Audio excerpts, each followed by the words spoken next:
Բարև ձեզ սիրելի հետևորդներ, այսօր մենք հյուրընկալել ենք Հայոց Աշխարհաժողով շարժման խորհրդի անդամ Գյումրիից Արմեն Ներսիսյանին։ Բարև ձեզ, պարոն Ներսիսյան։ Բարև ձեզ։ Ես կուզեի այսօր շատ կարճ, բայց համառոտ, բայց հանգամանալից խոսենք այն իրադարձությունների մասին, որ տեղի են ունենում այս երկու օրվա ընթացքում։ Սկսենք երևի Գյումրիից, որտեղ դուք այնտեղ եկել անմիջապես ներկա եք եղել, տեսել եք ինչ է կատարվում։ Երկու բառով, եթե կարելի է ներկայացնեք իրավիճակը այսօր ինչ է կատարվում Գյումրիում։ Դե ամբողջ հայությունը եւ ամբողջ աշխարհը նկատեց այն ապօրինի գործողությունները, որոնք իրականացվեցին Գյումրիում, բայց դրա նախապատրաստումը կար, արդեն բոլորս գիտենք, որ երկրի ղեկավարի ատորը զբաղեցնողը հրապարակային հայտարարել էր, որ Վարդան Ղուկասյանին հանրային կյանքից դուրս են շպրտելու։ Դա ուղիղ հրաման էր նաև, մենք գիտենք ինչ երկրում ենք ապրում, դա ուղիղ հրաման էր նաև իրավապահ մարմիններին, որպեսզի գործողություններ կատարեն։ Իրավական մասին կանդրադառնանք, դեռ այնուամենայնիվ պրոցես էր գնալու եւ փորձելու էին ջարդել, կոտրել ցանկացած դիմադրություն դեպի իրենց երազած 4-րդ հանրապետություն կամ այսպես կոչված իրական արևմտյան Ադրբեջան ճանապարհին, իսկ վերջին շրջանում Ղուկասյանը ասոցացվում էր այդ դիմադրության հետ, անկախ նրանից, որ նա ընդդիմադիր էր, նաև բավականին համարձակ խոսում էր։ Եվ այդ process-ը հրամանակար եւ փորձեցին իրականացնել Գյումրիում։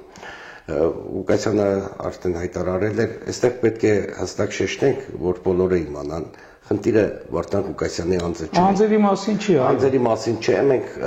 տեղական ինքնակառավարման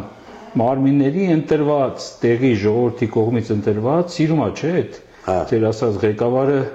ուրեմն ներկայացի, որ ժողովուրդն է ընտրել, դա չէ ժողովուրդը ընտրել, տեղական կառավարման մարմինն է։ Պարոն Ասլանյանը, եթե չեմ սխալվում, ազգանուն եթե սխալ չեմ ասում, Վանաձորի, դրանից սկսվեց, հետո Վալերիա Գրիգորյանը երջանկահիշատակ, հիմա արդեն Վարդան Ղուկասյանը։ Եվ այդ process-ը, բայց հետաքրքիր է, որ քանի որ սովորական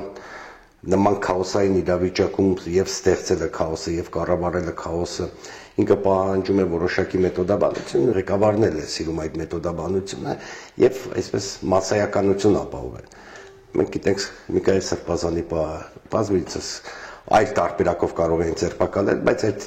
մասսայականություն ապահովել, տեսարան ապահովելու խնդիրներ դրված։ Նույն ըստեյության Վարդան Ղուկասյանը երբ փորձեց ձերբակալությունն իրականացնել քաղաքապետարանում, ընտրված քաղաքապետի սատարող եւ հանրությունը եւ նաեւ այն ուժերը, որոնք չեն ընտրել Վարդան Ղուկասյանին, բայց հասկանում են, որ փորձում են կոտրել ազգային դիմադրությունը, թույլ չտվեցին։ Բավականին մեծ բանով, ճիշտ է, բավականին մեծ ռեսուրսներ էր կենտրոնացրել, իրավապահ, չափից դուրս մեծ ռեսուրսներ, մենք ոստիկանների համազգեստին կարդում ենք Տավուշից, Բաղրամյանից, չհաշված այդ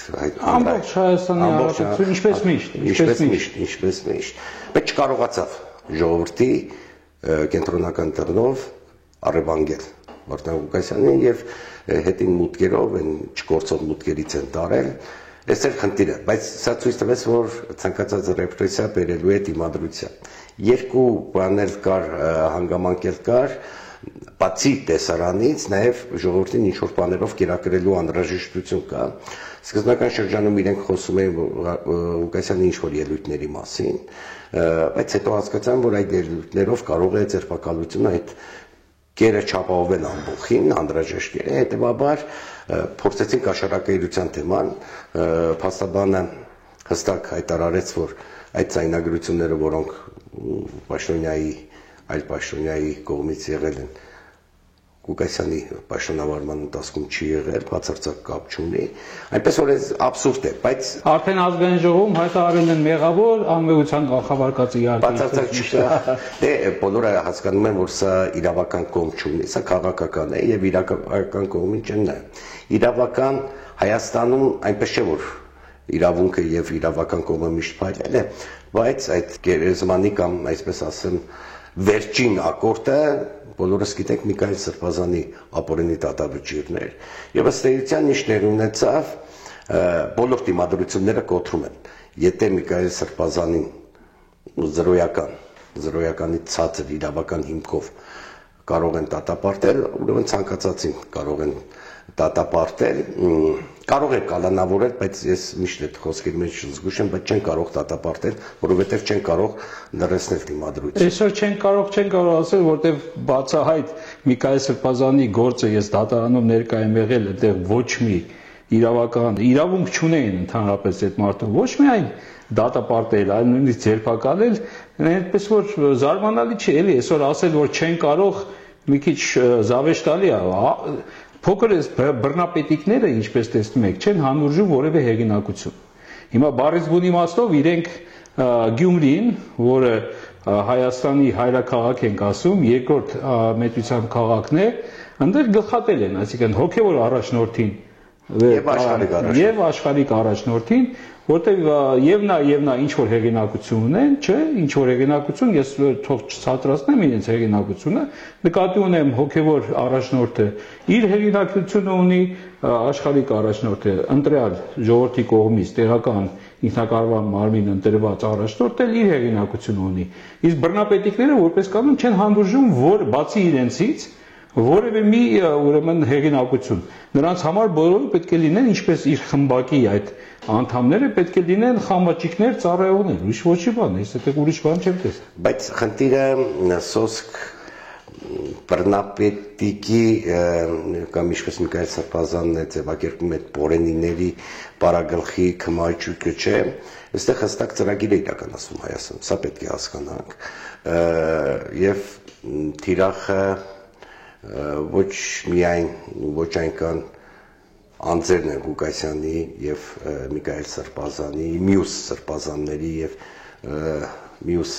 քաղբանտարկյանների հետ այդպես ձևակերպեմ, անձերը չեն, իրենք դիմադրությունն են կոտրում, որպեսզի հրեշավոր ծրագիր իրականացնեն։ Իսկ հրեշավոր ծրագիրը Հայաստանի վիլայետի կարգավիճակ տալն է, որը իրենք չեն թաքցնում, հրապարակում են, այդ երրորդ հանրապետությունը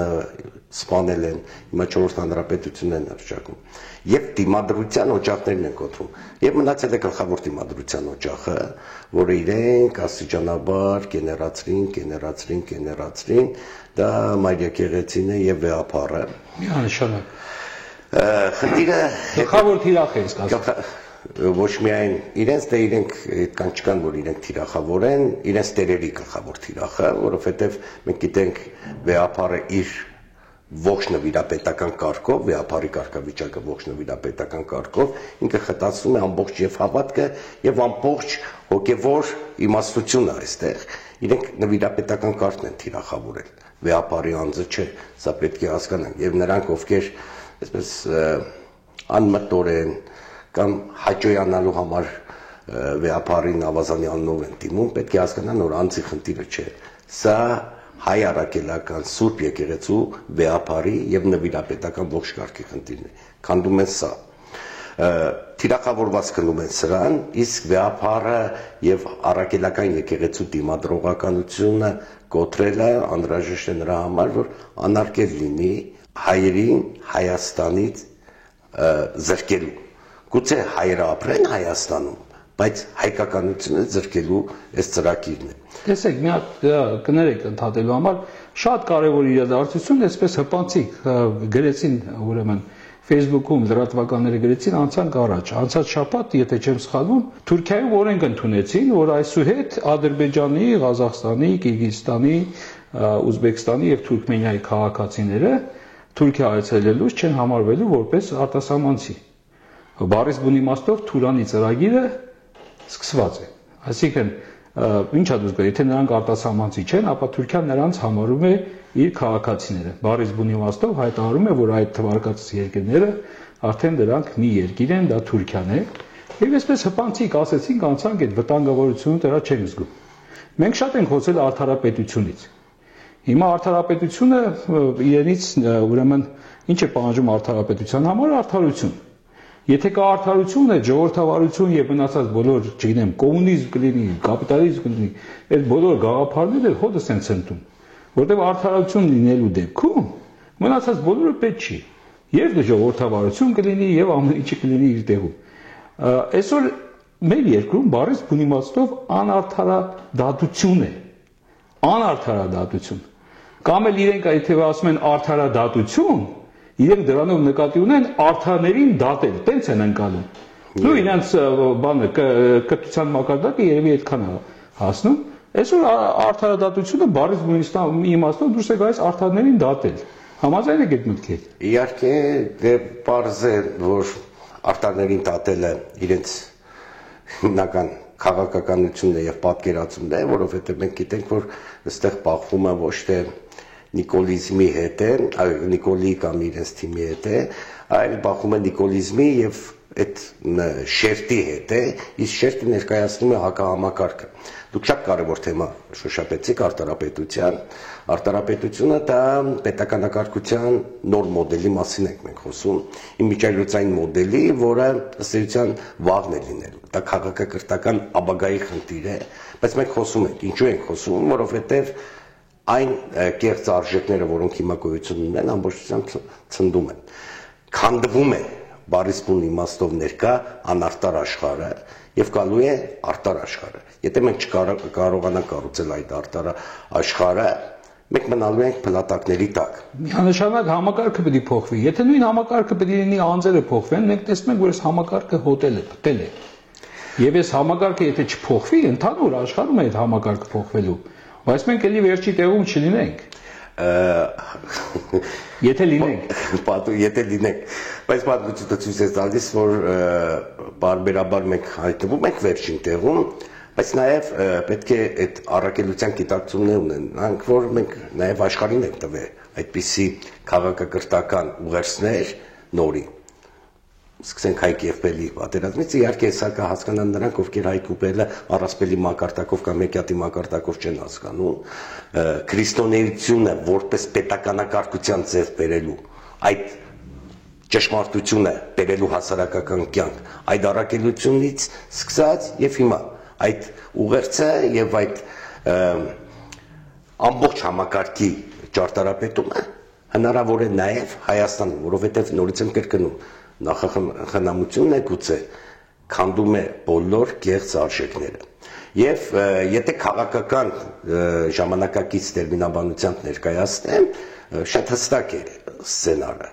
կար երրորդ հանրապետություն որը սրանք եկան հիմնահատակ կործանեցին բոլոր արժեքները Արցախը հիմնարար որովհետեւ ողնաշարն էր Արցախի երրորդ հանրապետության հիմա ամբողջությամբ դուրասվում է մնացած բոլոր հերոսներով արքետիպերով որը թույլ էր տալիս այդ արժեքային համակարգը անկախության ձեռքբերումով իրենք ոչնչացրին մեր խնդիրը այդ քաղաքակրթական ժառանգությունը կերպափոխել արտարապետության խոսքը երրորդ հանրապետության կերպափոխումն է արտարապետության, որովհետև ամեն ինչ քանդվում է, սա հասկանալի է եւ այստեղ չպետք է վախենալ այն համարձակությունից, որ հնարավոր է այդ ամբողջը մեր կողմից ձևակերպվի։ Հայկականության կողմից, ինչպես ժամանակին միշտ տրվել է, ինչու ենք մտածում, որ աշխարհը ճգնաժամի ժամանակ վերցնում էր հունական ժողովրդավարությունը, ապագայում չի կարող վերցնել հայկական աշխարհաժողովային մոդելը, որպես արտարակարգի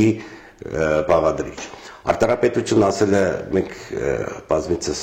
միասին ենք զրուցել, դա ծոսկ գեղեցիկ խոսք չէ, ինքը խորքային բովանդակություն է պարունակում եւ խորքային բովանդակությունը ամբողջությամբ կառուցվում է աստվածային արժեքայնության վրա, ինքը վերմարկային պետք է լինի։ Երբ որ արտարություն ենք ասում, մենք նկատի չունենք մարկային արտարություն, անհատների արտարություն, սոցիալական արտարություն։ Դա վերմարկային արտարության մասին է, որ աստվածային արտարությունն է։ Կարող ենք հոգևոր այդ թռիչքը կատարել, ընկալել եւ ճարտարապետել։ Կկարողանանք։ Եթե չէ, սովորական հերթական ցեղասպանության շղթայի մեջ ենք լինելու, որովհետեւ մեր բորենիները արտաքին եւ ներքին խոշոտելու են մեզ։ Միանշանակ Պարոն Ներսիսյան, տեսեք, ես սենորը մի գրառում էի արել, ասում եմ, որ մարտել 7 տարի գլուխը բարձին դնելուց ամեն գիշեր մտածի, թե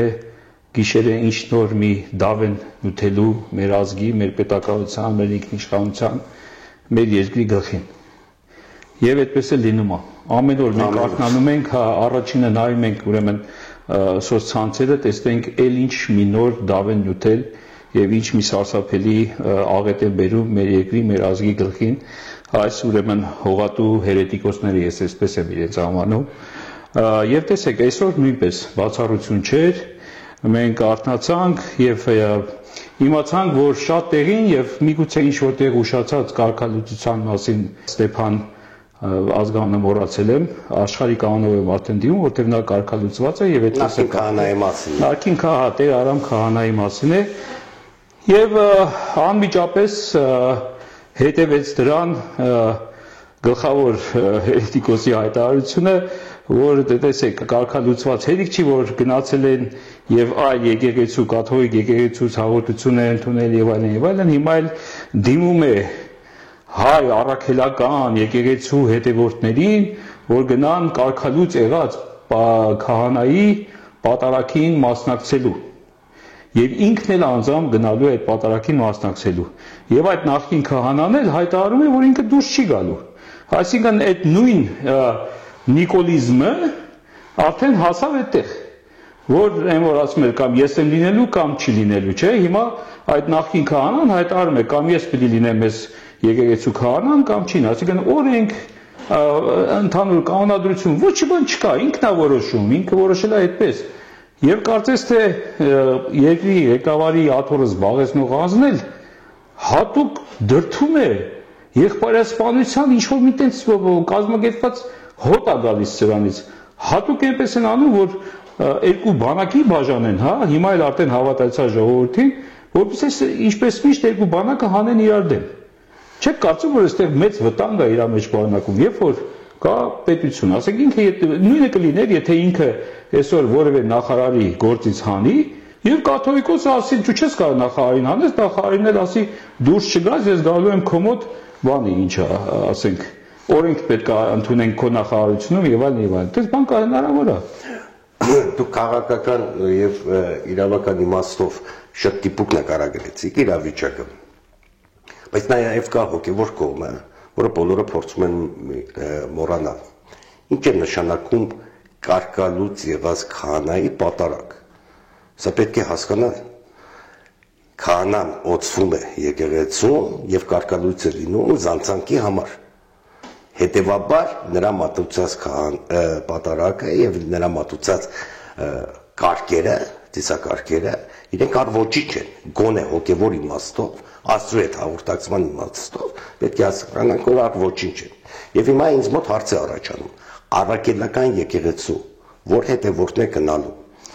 Ցավալիորեն մենք ունենք մեր հասարակության մեջ շերտեր, որոնք առաքելական եկեղեցու հետևորդ չեն։ Իրանք էլ գնալու են։ Իրենք գնալու են հայ առաքելական եկեղեցու կարգալույցի եղած քահանայի պատարագ։ Ես ուզում եմ հասկանալ դրա հոգեվոր իմաստը։ Դա պատարագ չի գոչվում։ Հոգեվոր իմաստը որն է։ Այն որ իշխանությունները օրվա պարագլխով գնում են պահման, որովհետև այս խայտարակ իրավիճակից իրենց դուրս գալը միակ ելքը դա պահումն է, որովհետև իրենք հասկանում են առանց այդպիսի մեծ ցնցումների իրենք շանս չունեն որևէ կերպ վերարտադրվելու, ընտրությունով լինի կամ հասարակական ընկալման մեջ լինի։ Հետևաբար պահումները վերջնական կոտրելու են։ Եվ պահումների ինչու ենք մենք ասում, որ որոշ չափով սրբապղծություն կա, որովհետև իրենք անցել են բոլոր տեսակի կարմիր գծերը եւ կարող են այսօր եւ սրբազաններին եւ վեհապարին, որովհետև պետք է հասկանանք այդ օծման կարգը ոնց կարելի է վեհապարին, որովհետև վեհապարը անձի խնդիր չէ։ Դե արդեն խմորը հունցել են վեհապարին ձերբակայելու, բարձա որ այս ամեն ինչը դրա հենց նրան որ անհնար է պատկերացնել հավատացյալ մարդու կամավոր, որտեղ գրում է այս կամավոր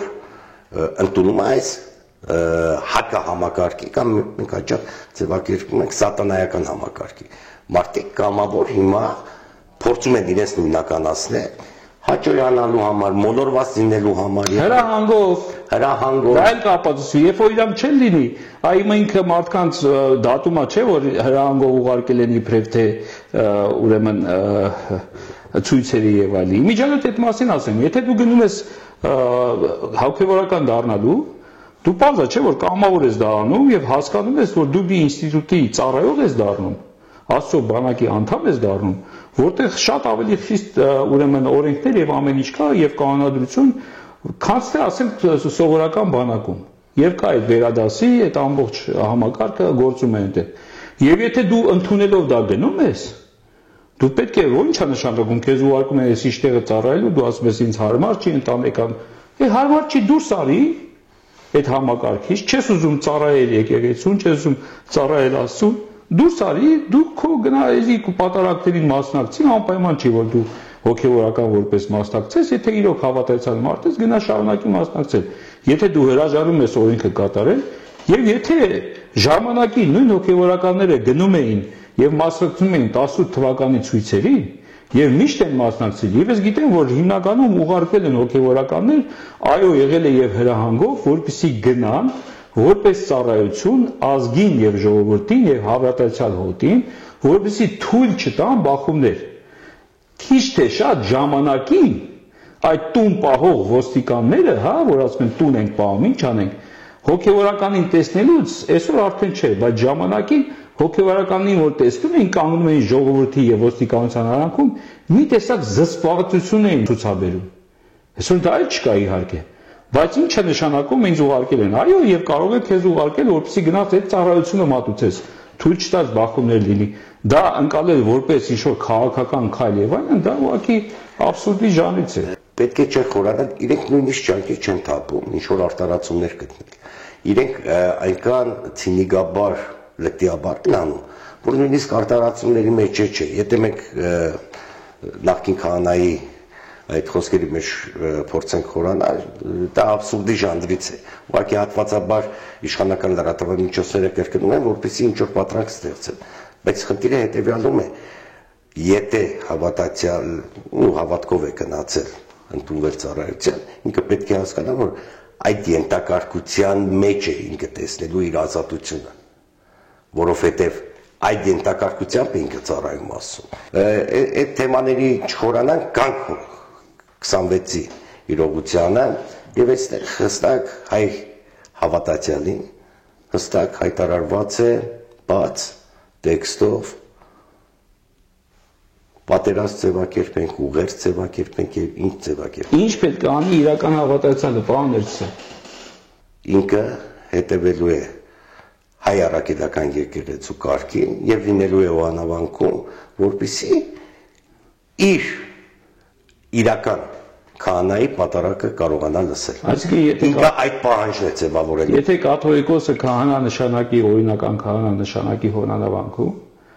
ապա պետք է հավատացյալները գնան, ուղղ պետք է անեն, ուղղ պետք է անեն բոլոր հավատացյալները, հա, գնան այնտեղ իրական պատարակին մասնակցելու։ Այդտեղ բախումը կդառնա անխուսափելի, մանավանդ գիտենք, որ այնտեղ լինելու է մոտավորապես 20,000 ոստիկան։ Այդ չլսված թիվը, բայց մենք ես կարծում եմ, որ մենք բախման տրամաբանությունը։ Չէ, իհարկե չէ։ Հա, իրենք կարող են անել, բախման